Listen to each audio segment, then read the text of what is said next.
El Evangelio de Juan tiene como pretensión singular dar a conocer la manifestación de la palabra hecha carne en el tiempo. En ella se nos permite descubrir, entre otras cosas, el propósito eterno, en el principio dice, de hacer que los seres humanos, mediante la acogida de esta palabra, lleguen a ser hijos de Dios. Así lo dice el prólogo. Todo ello implica la revelación del misterio, que enseguida se desvelará trinitario en favor de la humanidad entera, con el fin de conducirla a su ámbito de comunión. Jesús prometerá que el Padre y Él vendrán a hacer morada en quien ame a Jesús.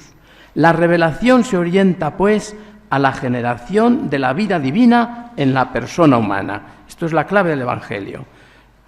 El plan de Dios que relata el cuarto Evangelio es un asunto de vida, la vida que se hace luz. En ella, en la palabra, en el propósito, dice el evangelista, estaba la vida, y la vida era la luz de los hombres. El misterio es trinitario, decimos, porque Juan reservará un espacio considerable también al Espíritu Santo, la tercera persona al que los sermones de la cena llaman Paráclito. El único momento donde al Espíritu Santo se le llama Paráclito es en los sermones de la cena. Y era una de las preguntas que yo, cuando era profesor, hacía siempre a mis alumnos. ¿Por qué solo allí se le llama Paráclito? Pregunta que hago a todos vosotros, a ver si la sabéis responder. Bien. Paráclito, defensor y consolador de los discípulos.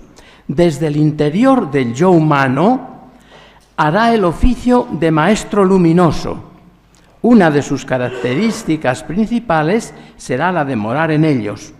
Viene en nombre del Padre y del Hijo a inhabitar su corazón, para llenarlo de intrepidez, sabiduría y consolación. Desde allí hará las veces de Jesús. Será, según Juan, otro Jesús. El Espíritu Santo es otro Jesús que no se ve, pero es lo mismo que Jesús, invisible. La pretensión fundamental de Dios, pues, en su proyecto de humanización es la de constituir a los seres racionales en hijos. La filiación es lo primero, esto es indiscutible. A este propósito está orientada la vida, a la que se destina la misión del Verbo.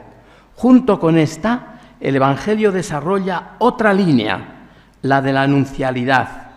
En efecto, será el mismo Bautista el que en el pórtico de su proclama, en un momento solemne, quien denomine al Mesías, a Jesús, el novio. De esto no se hace casi referencia a veces en los escritos, en las conferencias, incluso en los comentarios.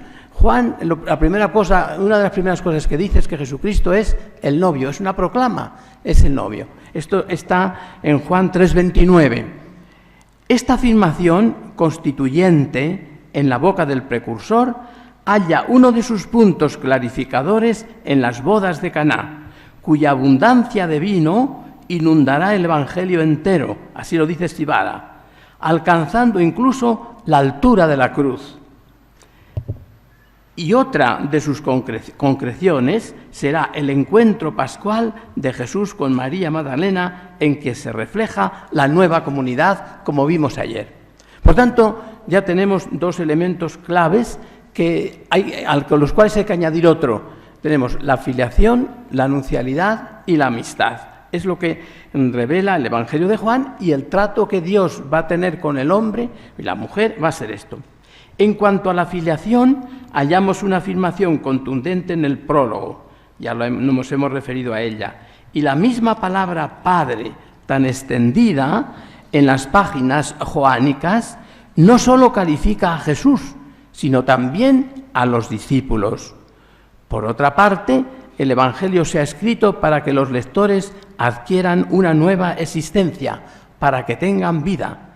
En este sentido, todos los milagros se dirigen a la clarificación experiencial de esa nueva vida. Los milagros que Juan denomina signos o señales siempre van más allá de la realidad física.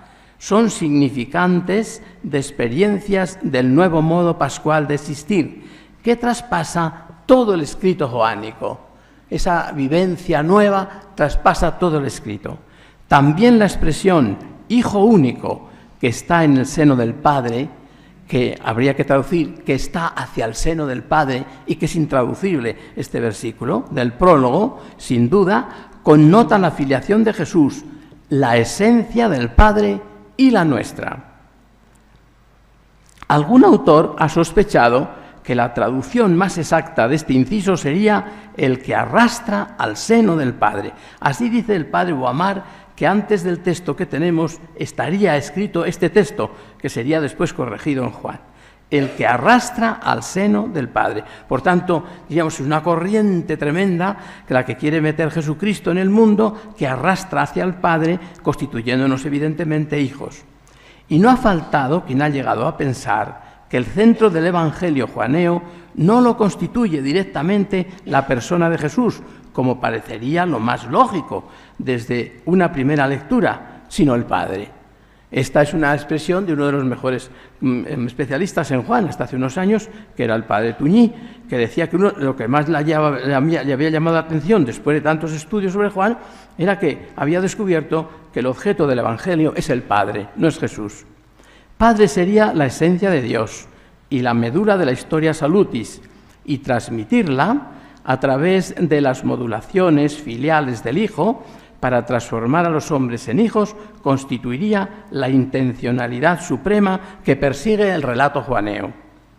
¿A dónde vamos con todo esto? Os preguntaréis. A precisar que Dios en su revelación y en su trato con el hombre se extiende más allá de lo que llamamos misericordia. La misericordia siempre implica distancia. Busquen en cualquier diccionario y encontrarán que la misericordia es distante. Y por eso es un error traducir por misericordia a las lenguas modernas las palabras bíblicas. Un especialista en Biblia como es Esser, en el diccionario del Nuevo Testamento dice: no corresponde en ninguna lengua moderna lo que la Biblia entiende por misericordia. Pues la misericordia siempre implica algo de distancia, supone ternura, pero el sujeto que la ejerce se muestra siempre superior, aparece siempre superior. Yo tengo compasión del pobre, del que está caído, del otro. Yo estoy mejor, aunque sea muy humilde y me rebaje, soy mejor. Y Dios en Juan no quiere eso, no quiere eso. El verbo que generalmente utilizan los evangelios sinópticos y nunca Juan, splagnisomai, del cual tiene un artículo precioso Elisa Estevet, splagnisomai, en Juan nada, no existe. Y lo dice ella expresamente al comenzar. Esto solo en los sinópticos, avisa. En Juan no existe. Expresa una compasión llena de suma cercanía y conmoción entrañable este verbo. Juan tampoco usará términos derivados de este verbo, ni el verbo ni términos, ni otros textos paralelos. Es más, en las curaciones que narra, nunca alude a la misericordia de Jesús para con el enfermo. En el caso de Lázaro, llorará y se conmoverá interiormente por 2 veces, pero no se habla de misericordia ni de compasión. En todo Juan no se habla de esto, ni de misericordia ni de compasión. Por eso se ha llegado a afirmar desacertadamente que el Cristo joánico es sumamente frío, despegado de lo terreno, despreocupado de lo material y distante, cuando lo que ha pretendido es ir más allá de ellas, de la misericordia y de la compasión, situando la ternura y la misma compasión en el plano de la afectividad teologal, que le religa con el sujeto en cuestión y a quien restablece en el ámbito de la igualdad. Juan, el Dios de Juan, quiere que nosotros seamos iguales que Él, en plano de igualdad. Nos trata en plano de igualdad, no en plano de paternalismo, sino de igualdad. El Cristo de Juan no se relaciona desde la compasión, sino desde la filiación, la amistad y la nuncialidad. Aquí la misericordia se desplaza en amor entrañable y en delirio de enamoramiento. Para definirlo, el término de la lengua española misericordia y en general de las lenguas modernas que más o menos conozco, no es satisfactorio, ni tampoco el verbo griego splagnisomai en el contexto de los sinópticos aun con el peso de inmensa ternura que posee. Ni siquiera ese verbo podría emplearse en Juan. Pues a pesar de ello, Jesús queda como fuera. O sea, en los sinópticos mi idea es, aunque esto es un poco, que hay que estudiarlo todavía mucho, pero me da la impresión la siguiente, que la voy a advertir. En los sinópticos Jesús tiene mucha compasión, se conmueve, se llena de ternura, incluso se abaja, pero el sujeto se va. Le cura y se va. En Juan no los deja marchar a ninguno. Todos quedan prendidos ya por Jesucristo. Esa es, a mi modo de ver, la diferencia. Aunque en algún caso es un poquito complejo, en algún caso, en de los sinópticos y Juan, pero me parece que esa es la diferencia. Pues a pesar de ello, Jesús queda como fuera. Las personas no entran a formar parte de su afectividad tan estrechamente como en Juan. En este aparece más claramente la característica de discipulado de todos los curados. Incluso los términos Señor, ten piedad le parecerían a Juan distantes. Fíjense, distantes. No existen estas cosas en Juan. A lo mejor no se habían dado cuenta de ello. Pues bueno, algo que van a aprender en el Congreso.